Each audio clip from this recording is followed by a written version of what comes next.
जय हिंद दोस्तों।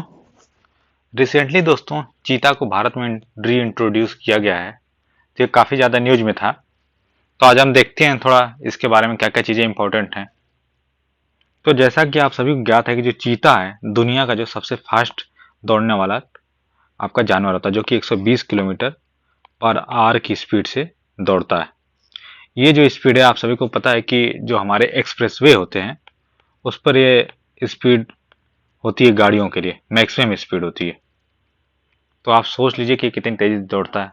और जो चीता होता है वह एक बार कितना 23 फीट लंबी छलांग लगा सकता है और 1 मिनट में ये ऐसे 4 छलांग लगा सकता है। तो ये अपने शिकार को कितनी फुर्ती के साथ पकड़ता होगा, इससे आप अंदाजा लगा सकते हैं। तो अब हम इसके बारे में और चीज़ें देखते हैं जो कि हमारे इंडियन एक्सप्रेस न्यूज़पेपर में दी गई थी और सारी चीज़ें। तो रिसेंटली क्या हुआ कि 70 सालों बाद चीता को भारत में री इंट्रोड्यूस किया गया है 17 सितंबर को। और उसी दिन क्या था, हमारे प्रधानमंत्री नरेंद्र मोदी का बर्थडे भी था। तो 8 अफ्रीकन चीते लाए गए हैं कहाँ से, नामीबिया से। उनको कहाँ लाया गया, कूनो नेशनल पार्क जो कि मध्य प्रदेश में पड़ता है, जो कि शिवपुर मुरैना डिस्ट्रिक्ट में फैला हुआ है वहां पर। और इसमें लगभग 90 करोड़ रुपए जो चीता इंट्रोडक्शन प्रोजेक्ट था उसमें खर्च किए गए।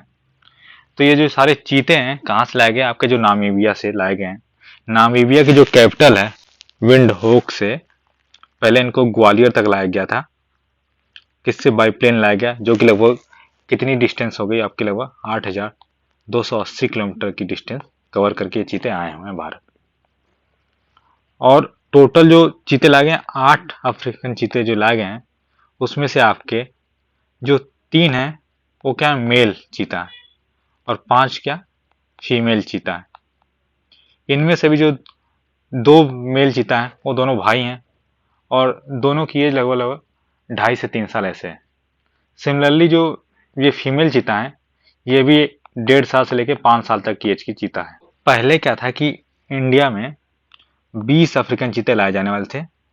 उसमें से क्या कि 8 कहाँ से लाने वाले थे, नामीबिया से, जो कि आ चुके हैं। 12 कहाँ से आने थे, साउथ अफ्रीका से। लेकिन इन्वायरमेंट मिनिस्ट्री ने बताया है कि जो भी सारे प्रोटोकॉल हैं चीता को लाने के लिए वो सारे पूरे कर लिए गए थे, लेकिन साउथ अफ्रीकन गवर्नमेंट की अभी असेंट नहीं मिली हुई है, जिसके कारण ये 12 अफ्रीकन चीते और नहीं आ सके। और ये वर्ल्ड में ऐसा पहली बार है कि जब जा क्या है कि इतना बड़ा कोई लार्ज कार्निवर्स को एक कॉन्टिनेंट से दूसरे कॉन्टिनेंट में ट्रांसलोकेट किया जा रहा है। जो चीताज हैं उनके बारे में सबसे पहले पता कहाँ से चलता है, तो पता चलता है मंदसौर में एक क्या है, चतुर्भुज नाला है। वहां पर एक पेंटिंग बनी हुई थी जो कि न्यूलिथिक केव था, उसमें एक पेंटिंग बनी हुई थी। उसमें क्या, एक पतली चित्तीदार बिल्ली का शिकार किया जा रहा था। तो हम मानते हैं कि सबसे पहला ट्रेस जो चीता का है वहीं से आता है। और जो चीता का जो नाम है वो किससे ओरिजिनेट हुआ है, संस्कृत का एक वर्ड है चित्रक। चित्रक मतलब क्या होता है, जो चित्तीदार हो। तो आप जैसे देख रहे होंगे पीछे जो चीता के शरीर पे चित्ती चित्ती बने हुए हैं, उसकी वजह से उसको चित्तीदार बोलते हैं। और जो हमारे यहाँ चीता थे, ऐसा नहीं कि हमेशा से भारत में चीता नहीं थे। बॉम्बे नेशनल हिस्ट्री सोसाइटी जो कि काफी ज्यादा इन्वायरमेंट से रिलेटेड जो एक सोसाइटी है, उसने भी ऑन रिकॉर्ड बताया है कि लगभग भारत में पहले 100 से 200 चीता हुआ करते थे, लेकिन ये धीरे धीरे विलुप्त हो गए। और जब हम आज़ाद हुए 1947 में, तो उसी वर्ष हमारे देश से जो आखिरी चीता था वो भी समाप्त हो गया। और इसके बाद वो आखिरी में कितने, आखिरी में आपके 3 चीते बचे हुए थे।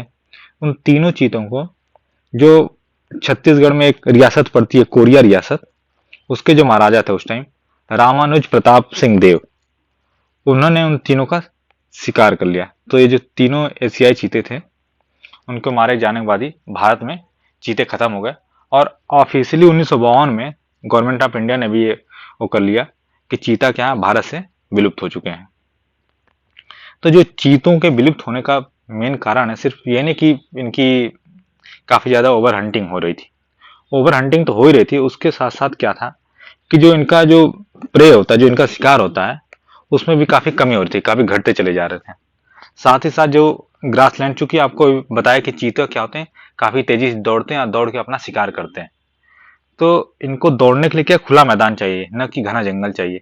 तो धीरे धीरे क्या है कि इनका जो ग्रासलैंड और जो फॉरेस्ट एरिया था वो भी काफी लॉस हो रहा था, जिसकी वजह से भी चीता विलुप्त होते चले गए। और 1940 के बाद से जो चीता हैं 14 कंट्रीज से गायब हो चुके हैं। कौन कौन सी कंट्रीज हैं?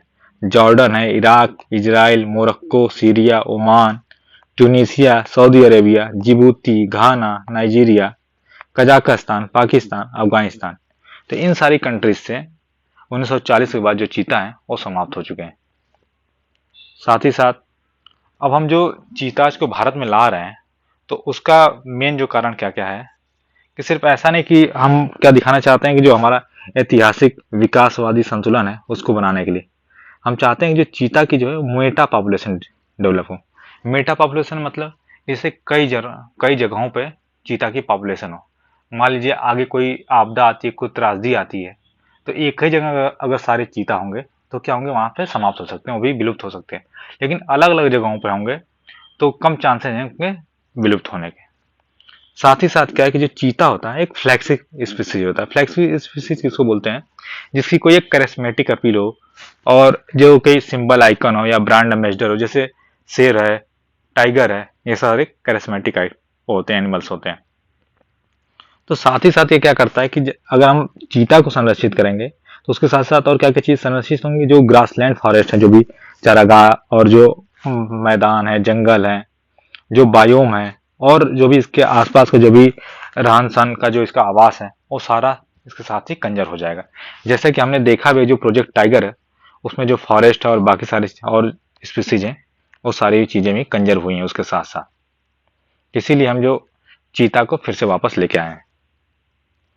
इसके पश्चात कि सिर्फ ट्रांसलोकेशन से ही क्या हुआ है कि साउथ अफ्रीका में भी जो चीता हैं उनके कंजर्वेशन में भी काफी हेल्प मिली है। एक समय ऐसा था लगभग 2 डिकेड पहले, 20 वर्षों पूर्व, कि साउथ अफ्रीका में भी चीता की जो पॉपुलेशन है वो काफी तेजी से घट रही थी। लेकिन जब इनके कंजर्वेशन के प्रयास स्टार्ट किए गए तो धीरे धीरे अब काफी बढ़ गई है। जो कि वर्ल्ड में लोग 7,000 चीता पाए जाते हैं, उन 7,000 में से 4500 जो आपके चीता हैं वो सिर्फ साउथ अफ्रीका में ही पाए जाते हैं। इसके बाद हम देखते हैं कि कूनो नेशनल पार्क को ही क्यों चुना गया। तो ऐसा नहीं है कि आज़ादी के बाद से जब से आपको बता दिया गया कि 1952 में क्या है कि ऑफिशियली चीता को एक्सटिंक्ट मान लिया गया था। पहली बार नहीं है कि हम सिर्फ चीता को लाने की पहल कर रहे हैं। सबसे पहले चीता को लाने की पहल स्टार्ट हुई थी 1970 से। उसके बाद कई सारे प्रयास किए गए। उसके बाद फिर से जब पिछली जो यूपीए गवर्नमेंट थी उस गवर्नमेंट में उन्होंने क्या किया था, चीता के लाने के प्रयास किए थे। साथ ही साथ उस टाइम क्या हुआ था कि जो कूनो नेशनल पार्क है वहां पर गवर्नमेंट ने ट्राई किया था कि जो गिर के जो हमारे एशियाटिक लायन हैं उनको लाके बसाया जाए। तो आपको पता है कि इतना बड़ा जानवर अगर उसको बसाया जाएगा तो उसको ऐसा तो है नहीं कि एक जगह से लाके और दूसरी जगह लाके बसा दिया जाए। उसको लाने से पहले बहुत सारी चीजें एसेस की जाती हैं। साथ ही साथ ये भी देखा जाता है कि वो आएगा तो यहाँ तो उसके सबसे मेन चीज क्या होता है, उसके भोजन का प्रबंध होना चाहिए। नहीं तो क्या होगा कि वो जानवर भूखे मर जाएगा। तो जब हमने गिर से एशियाटिक लायन को लाने का सोचा कि था, विचार किया था, तो उसी टाइम जो कूनो नेशनल पार्क है, कूनो नेशनल पार्क में भी जो शिकारों का प्रबंध किया गया था। और जो आपका जो चीता के जो शिकार होते हैं, साथ ही साथ जो लायन के जो शिकार होते हैं, वो लगभग लगभग सिमिलर होते हैं, जो प्रे होते हैं। तो इसीलिए क्या हुआ कि जब हमने ये फिर से विचार बनाया कि अच्छा अब हम चीता को फिर से लेके आएंगे, तो हमारे पास जो कूनो था सबसे सुटेबल होता, क्योंकि वहां पहले से जो प्रे बेस था वो बना हुआ था। जो wild life institute of India है उसने क्या कि 6 साइट्स को किया था, एसेस किया था 2010 में। उसके बाद एशियाटिक लायंस को रिलोकेट करने के लिए। साथ ही साथ अभी 2020 में भी फिर वो क्या रीअसेस किया कि जो हम चीता को ला रहे हैं तो उसके लिए सुटेबल है कि नहीं सुटेबल है।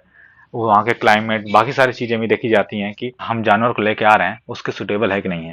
जो चीता और एशियाटिक लायन होते हैं वो लगभग सेम हैबिटेट, जो सेम आवास, लाइक जैसे सेमी एरिड ग्रासलैंड हो गए, फॉरेस्ट हो गए, ये सब शेयर करते हैं।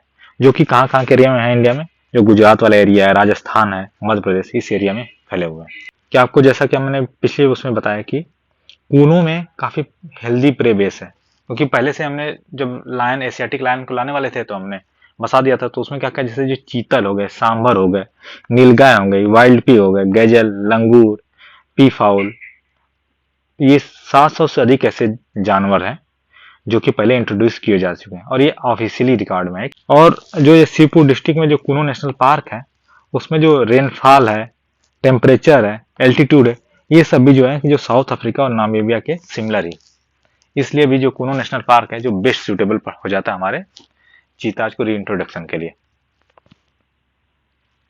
साथ ही साथ अब हमारे जो फ्यूचर प्लान्स हैं वो क्या क्या होंगे, कि ऐसा नहीं कि हम ला के चीता को एक बार छोड़ दिए तो उसके बाद ठीक है अब सब अपने आप हो जाएगा, नहीं। जो अगले हमारे जो 15 से 20 साल हैं वो काफ़ी ज़्यादा इंपॉर्टेंट है, क्योंकि इसी टाइम पे क्या है कि इनकी पॉपुलेशन की ग्रोथ कैसी होती है ये देखी जाएगी। तो गवर्नमेंट का जो प्लान है कि अगले 15 सालों में जो गवर्नमेंट है 2 से 4 चीता अफ्रीका से लाया करेगी हर 2-4 साल के इंटरवल पे, और लगभग कोशिश करेगी जो चीता के लगभग 35 से 40 जो चीता हैं वो भारत में आ सकें। और साथ ही साथ एक बार जब कुनो नेशनल पार्क में ये जब चीता की पॉपुलेशन बढ़ने लगेगी तो इंडियन गवर्नमेंट इस पर विचार करेगी कि इंडिया के अलग अलग लोकेशंस पे भी इन चीताज को बसाया जाए। तो दोस्तों इसी के साथ जो हमारा ये वीडियो है समाप्त होता है। अगर आपको हमारा वीडियो पसंद आया हो तो आप हमारे चैनल को सब्सक्राइब करें, लाइक करें और अपने दोस्तों के साथ शेयर करें। धन्यवाद।